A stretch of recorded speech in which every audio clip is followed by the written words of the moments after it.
আগামীকাল ২৬ আগস্টেও এই চারটি কারণে অনেক মহিলার ব্যাংক অ্যাকাউন্টে ঢুকবে না অন্নপূর্ণা ভান্ডার প্রকল্পের টাকা। হ্যাঁ বন্ধুরা, তো কোন চারটি কারণের কথা বলা হয়েছে? যদি আপনারা এই চারটি কারণ জানেন এবং আপনারা যদি এগুলো ঠিক করে ফেলেন তাহলে অবশ্যই আপনারা অন্নপূর্ণা ভান্ডার প্রকল্পের টাকা পাবেন, এমনটাই রাজ্য সরকারের তরফ থেকে জানিয়ে দেওয়া হয়েছে। তো বন্ধুরা, এই মুহূর্তে রাজ্য সরকারের তরফ থেকে কোন চারটি কারণের কথা বলা হয়েছে আজকের এই ভিডিওতে আপনাদেরকে এই বিষয়ে একদম বিস্তারিতভাবে জানিয়ে দেব। তো আশা রাখবো ভিডিওটিতে আপনারা প্রত্যেকেই প্রথম থেকেই শেষ পর্যন্ত সঙ্গে থাকবেন। দেখুন বন্ধুরা, একটি বিষয় আপনাদের প্রত্যেকেরই হয়তো জানা রয়েছে, তারপরও আপনাদেরকে বলছি, এই অন্নপূর্ণা ভান্ডার প্রকল্পের অনেকের স্ট্যাটাস কিন্তু for further verification, under process, rejected এগুলো কিন্তু দেখাচ্ছে। তবে দেখুন, এগুলো থেকে কিন্তু অ্যাপ্রুভও করে দেওয়া হচ্ছে। অনেকে তো ক্লেম করছে, ক্লেম করার পরই কিন্তু অনেকের অ্যাপ্রুভও কিন্তু করে দেওয়া হচ্ছে। তো যদি আপনারা এখনও ক্লেম না করে থাকেন অবশ্যই আপনারা ক্লেম করবেন। ক্লেম করলে কিন্তু আপনাদেরও কিন্তু স্ট্যাটাস পরিবর্তন হবে এবং অ্যাপ্রুভ হবে।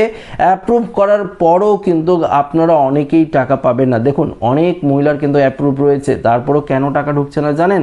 বেশ কয়েকটি সমস্যা কিন্তু রয়েছে। এই মুহূর্তে চারটি সমস্যার কথা বলেছে, চারটি কারণের কথা বলা হয়েছে রাজ্য সরকারের তরফ থেকে, যেগুলো এক এক করে আপনাদেরকে এই ভিডিওতে জানিয়ে দিই। তো একটু মনোযোগ সহকারে ভিডিওটি আপনাদের শুধুমাত্র দেখতে হবে। আচ্ছা দেখুন, এখানে সবচেয়ে বেশি সতর্ক হতে হবে আবেদনকারীদের, কারণ অন্নপূর্ণার টাকা সরাসরি আপনাদের ব্যাংক অ্যাকাউন্টে ডিবিটির মাধ্যমে কিন্তু ট্রান্সফার করা হচ্ছে। তাই আবেদন ঠিক থাকলেও ব্যাংক বা আধার সংক্রান্তের তথ্য ভুল থাকলে আপনার টাকা কিন্তু আটকে যেতে পারে। এটা কিন্তু পরিষ্কারভাবে রাজ্য সরকারের তরফ থেকে জানিয়ে দেওয়া হয়েছে। এক নম্বর কি বলেছে? আধার ব্যাংক লিঙ্ক না থাকলে, অর্থাৎ অন্নপূর্ণা ৩,০০০ টাকা পাওয়ার ক্ষেত্রে আধার সংযুক্ত ব্যাংক অ্যাকাউন্ট অত্যন্ত গুরুত্বপূর্ণ। আধারের সঙ্গে ব্যাংক অ্যাকাউন্টের সংযোগ না থাকলে ডিবিটি সফল নাও হতে পারে। তাই টাকা না এলে প্রথমেই দেখে নিন আপনার যে ব্যাংক অ্যাকাউন্ট দেওয়া হয়েছে সেটি আধারের সঠিকভাবে সংযুক্ত রয়েছে কিনা। অর্থাৎ যার মোদ্দা কথা হলো, আপনাদের আধার কার্ডের সাথে ব্যাংক অ্যাকাউন্টের লিঙ্ক, কেওয়াইসি লিঙ্ক এগুলো থাকতে হবে। যদি না থাকে, আপনারা হয়তো ভাবছেন যে জুন জুলাই মাসে আমি টাকা পেয়েছি কিন্তু এখন আগস্ট মাসের টাকা আমার ঢুকলো না, আমার তো অ্যাপ্রুভ রয়েছে। দেখুন, হঠাৎ করেই হয়তো আপনার কেওয়াইসি বন্ধ হয়ে গেছে বা কেওয়াইসি সমস্যা হয়েছে, সেক্ষেত্রে কিন্তু আপনার কেওয়াইসিটি আবার পুনরায় কিন্তু চেক করে নিতে হবে। কারণ অনেক ক্ষেত্রে দেখা গিয়েছে জুন জুলাই মাসে অনেক মহিলার ব্যাংক অ্যাকাউন্টে টাকা ঢুকেছে, তার স্ট্যাটাস এখনও অ্যাপ্রুভ রয়েছে কিন্তু তার ডিবিটি লিঙ্কটি বন্ধ হয়ে গেছে, ডিবিটি লিঙ্ক নেই, আবারও কিন্তু তাকে ডিবিটি লিঙ্ক করাতে হচ্ছে, না হলে এই প্রকল্পের টাকা ঢুকবে না। আচ্ছা দেখুন, ব্যাংক অ্যাকাউন্টের তথ্য ভুল হলে, দ্বিতীয়ত বলেছে আবেদনের সময় দেওয়া অ্যাকাউন্ট নাম্বার, নাম বা অন্যান্য ব্যাংকের তথ্যের সঙ্গে নথির তথ্যের অসঙ্গতি থাকলেও পেমেন্ট আটকে যেতে পারে। প্রশাসনিক সূত্রে এমন সমস্যার ক্ষেত্রে আবেদনকারীদের নিজের ব্যাংক অ্যাকাউন্ট এবং নথিপত্র মিলিয়ে দেখার পরামর্শ দিয়েছে। ধরুন, আপনি যখন ফর্ম ফিল আপ করেছেন তখন আপনি যে নামটা আপনার দিয়েছেন সেই নামটার সাথে ব্যাংক অ্যাকাউন্টের নামের স্পেলিং মিস্টেক রয়েছে, ডকুমেন্টসের মধ্যেও স্পেলিং মিস্টেক রয়েছে। ধরুন, আপনি আধার কার্ড দিয়ে বা ভোটার কার্ড দিয়ে আপনি যেখানে ফর্ম ফিল আপ করেছেন ভোটার কার্ড দিয়ে ফর্ম ফিল আপ করেছে, ভোটার কার্ড দেখে দেখে আপনার নামটি হয়তো লিখেছে, সেক্ষেত্রে আপনার আধার কার্ডের নাম হয়তো ভুল রয়েছে। আধার কার্ডের সাথে ব্যাংক অ্যাকাউন্টের যে আপনার লিঙ্ক সেটিতে ঠিকঠাক রয়েছে, কিন্তু আপনার ফর্ম যে আপনি ফিল আপ করেছেন সেই নাম ব্যাংক অ্যাকাউন্টের নামের সঙ্গে মিলছে না, নামের স্পেলিংয়ের ক্ষেত্রে মিস্টেক হচ্ছে, সেক্ষেত্রেও কিন্তু আপনার টাকা আটকে যেতে পারে এবং আপনি কিন্তু টাকা নাও পেতে পারেন।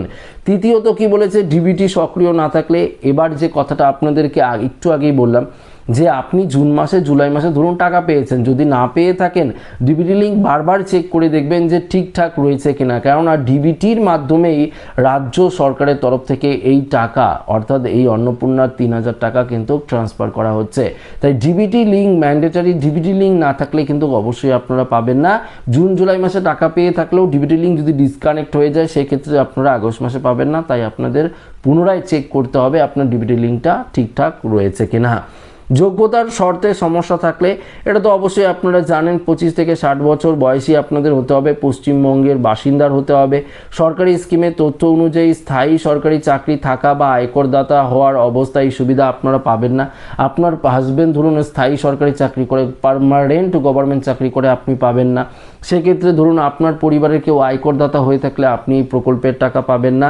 দেখুন, শুধু আবেদন করলেই যে 3,000 টাকা পাবেন এমনটা নয়। প্রশাসনিক যাচাই, আবেদনকারীর যোগ্যতা এবং দেওয়া তথ্য পরীক্ষা করে কিন্তু দেখা হবে। অর্থাৎ আপনি সমস্ত নথিপত্র দিলেন, সেগুলো তারা পরীক্ষা করবে, ভেরিফিকেশন করবে, যাচাইকরণ করবে, তারপরেই কিন্তু এই প্রকল্পের টাকা আপনারা পাবেন।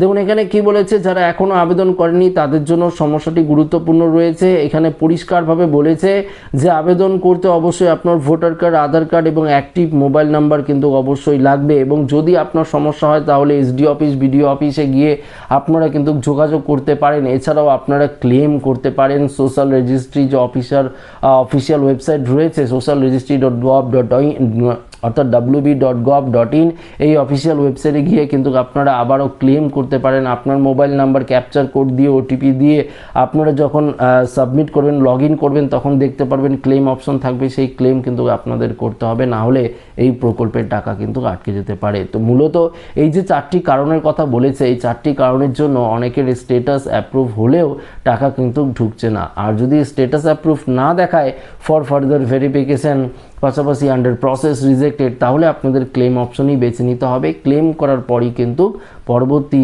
স্টেপ আপনারা বুঝতে পারবেন যে অ্যাপ্রুভ হলো কি না। তো আমার উদ্দেশ্য ছিল আপডেটটি আপনাদের কাছে পৌঁছে দেওয়া। ভিডিওটি ভালো লাগলে লাইক করবেন, বন্ধুদের সাথে শেয়ার করবেন, নতুন হয়ে থাকলে চ্যানেলটিকে সাবস্ক্রাইব করে আমাদের সঙ্গে জুড়ে থাকবেন। ধন্যবাদ।